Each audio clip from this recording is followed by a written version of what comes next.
السلام علیکم، کیسے ہو آپ سب لوگ؟ امید کرتی ہوں آپ سب ٹھیک ہوں گے، خیریت سے ہوں گے۔ تو آج ہم پیر کامل کی ایپیسوڈ 33 ریڈ کریں گے، جس کی رائٹر ہے عمیرہ احمد۔ نیو یارک سے واپس آتے ہی وہ پھر سے اپنے کام میں پوری طرح مصروف ہو گیا۔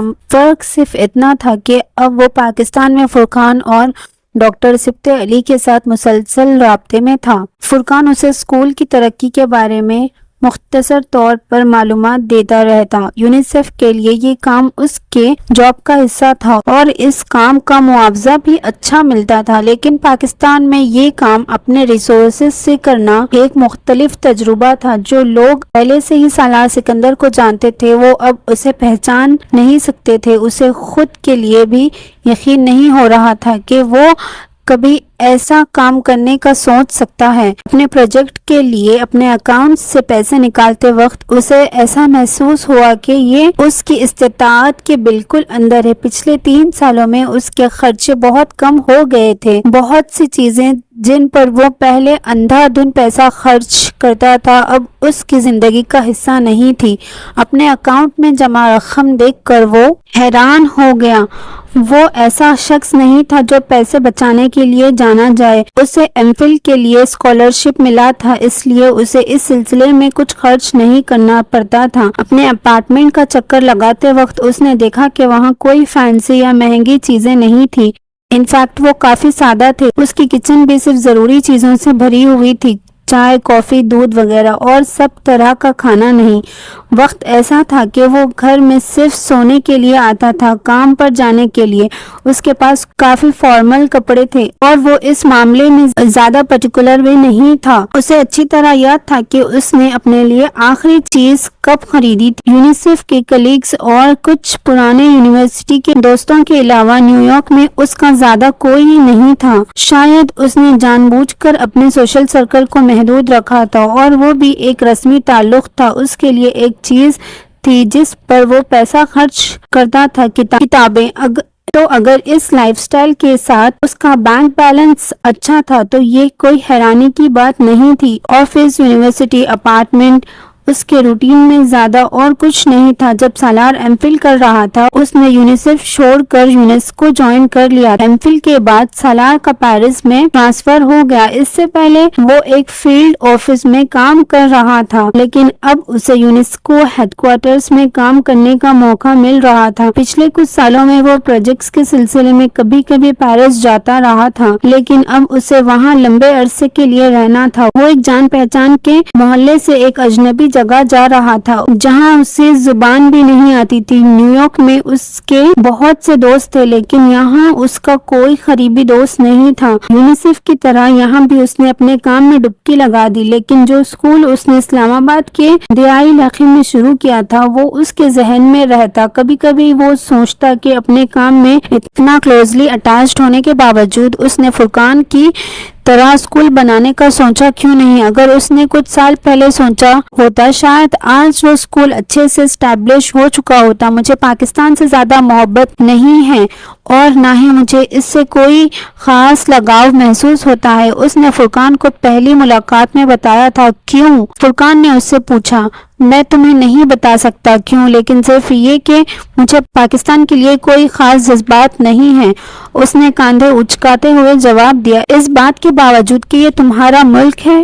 ہاں، اس بات کے باوجود۔ تمہیں امریکہ سے خاص جذبات ہیں؟ تم امریکہ سے محبت کرتے ہو؟ فرقان نے پوچھا۔ نہیں، مجھے امریکہ سے بھی کوئی جذبات نہیں ہے، اس نے بے ایمانی سے جواب دیا۔ فرقان نے حیرانی سے اس کی طرف دیکھا۔ بنیادی طور پر میں قومیت پر یقین نہیں رکھتا، اس نے فرقان کی حیرت دیکھ کر وضاحت دی، یا شاید مجھے اس جگہ سے محبت پالنا مشکل لگتا ہے جہاں میں رہتا ہوں۔ کل اگر میں کسی تیسرے ملک میں چلا جاؤں تو مجھے امریکہ بھی یاد نہیں آئے گا۔ تم بہت عجیب شخص ہو سالار، فرقان نے کہا۔ کہیں ممکن ہے کہ ایک شخص کو اپنے ملک یا جہاں وہ رہتا ہے اس جگہ کے لیے کوئی جذبات نہ ہو؟ فرقان نے اس کی بات کا یقین نہیں کیا، لیکن اس نے کوئی جھوٹ نہیں بولا تھا۔ پیرس شفٹ ہونے کے بعد اس نے نیو یارک کو بالکل مس نہیں کیا۔ نیو ہیون سے نیو یارک جانے پر بھی اسے کوئی ایڈجسٹمنٹ پرابلم نہیں ہوئی تھی۔ وہ ہر موسم کا آدمی تھا، وہ کہیں بھی سیٹل ہو سکتا تھا۔ سالار پاکستان میں ایک علاقائی کانفرنس میں شرکت کر رہا تھا جو کہ یونائٹڈ نیشنز کے تحت منعقد ہوئی تھی۔ وہ پرل کانٹیننٹل میں رہ رہا تھا۔ اسے ایک انسٹیٹیوٹ آف بزنس مینجمنٹ میں لیکچرز دینے تھے اور فرقان کے ساتھ اپنے اسکول کے کچھ معاملات حل کرنے تھے۔ یہ لاہور میں اس کے اسٹے کا تیسرا دن تھا۔ اس نے جلدی ڈنر کیا اور کچھ کام کے لیے ہوٹل سے باہر نکل آیا۔ شام کے 7:30 ہو رہے تھے جب مال روڈ پر اس کی گاڑی کا ٹائر پنچر ہو گیا۔ ڈرائیور نے گاڑی سے اتر کر ٹائر دیکھا اور سالار کے پاس آیا اور بولا، سر اسٹیپنی نہیں ہے، میں آپ کے لیے ٹیکسی لاتا ہوں۔ لیکن سالار نے اسے روک دیا، نہیں، میں خود ٹیکسی بلا لوں گا۔ سالار نے گاڑی سے اترتے ہوئے کہا۔ اس نے دیکھا کہ کچھ ٹیکسیز کچھ فاصلے پر پارکنگ لاٹ میں کھڑی ہیں۔ سالار اس طرف دیکھ رہا تھا جب ایک گاڑی اس کے پاس اچانک رکی۔ گاڑی الٹی دشا سے آئی تھی اور سالار نے فٹ پاتھ پر چلتے ہوئے اس میں بیٹھے شخص کو فوراً پہچان لیا۔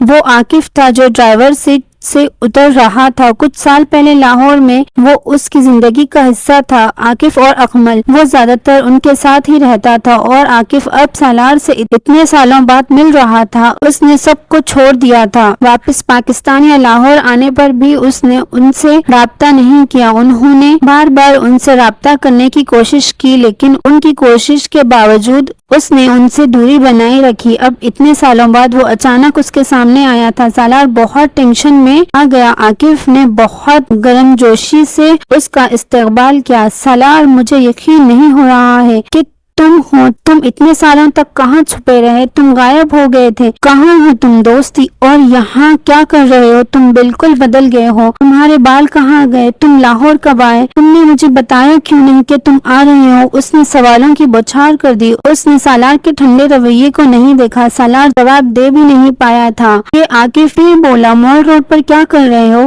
گاڑی خراب ہو گئی اور میں ٹیکسی لینے جا رہا ہوں۔ سالار نے سمجھایا، تم کہاں جا رہے ہو؟ میں تمہیں چھوڑ دیتا ہوں۔ عاکف نے گرم جوشی سے کہا، اوہ نہیں، میں ٹیکسی لے لوں گا، یہ بس یہی ہے۔ سالار نے جلدی سے کہا۔ عاکف نے اس کی بات نہیں مانی۔ چلو اندر بیٹھو، اور اس نے سالار کو کھینچ کر گاڑی میں بٹھا لیا۔ سالار پریشان تھا لیکن اس نے منع نہیں کیا، مگر اسے کافی الجھن محسوس ہو رہی تھی۔ تم امریکہ پڑھائی کرنے گئے تھے اور پھر سنا کہ وہاں نوکری مل گئی، اب یہاں پاکستان میں کیوں واپس آئے ہو؟ عاکف نے پوچھا گاڑی چلاتے ہوئے۔ تم یہاں چھٹی منانے آئے ہو؟ ہاں، اس نے بہت مختصر جواب دیا تاکہ وہ خود کو نکال سکے۔ آج کل کیا کر رہے ہو؟ عاکف نے پوچھا گاڑی چلاتے ہوئے۔ یونائٹڈ نیشنز کی ایک ایجنسی کے لیے کام کر رہا ہوں۔ یہاں کہاں رہ رہے ہو؟ پی سی میں۔ پی سی میں کیوں؟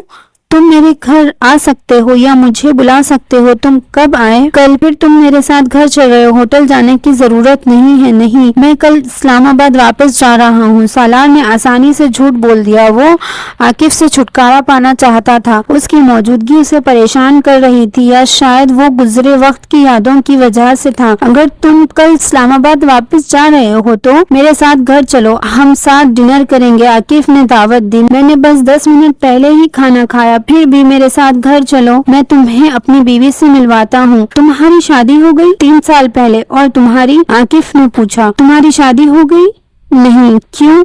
میں تھوڑا مصروف تھا اسی لیے، سالار نے جواب دیا۔ اچھا، تم ابھی بھی آزاد ہو؟ عاکف نے گہری سانس لیتے ہوئے کہا۔ تم لکی ہو۔ سالار نے کوئی جواب نہیں دیا۔ عاکف بات کرتے ہوئے گلوف کمپارٹمنٹ سے ایک کیسٹ نکالنے کی کوشش کر رہا تھا۔ اس کا دھیان ہٹ گیا اور غلطی سے بہت ساری چیزیں سالار کی گود میں اور اس کے پاؤں کے پاس گر گئی۔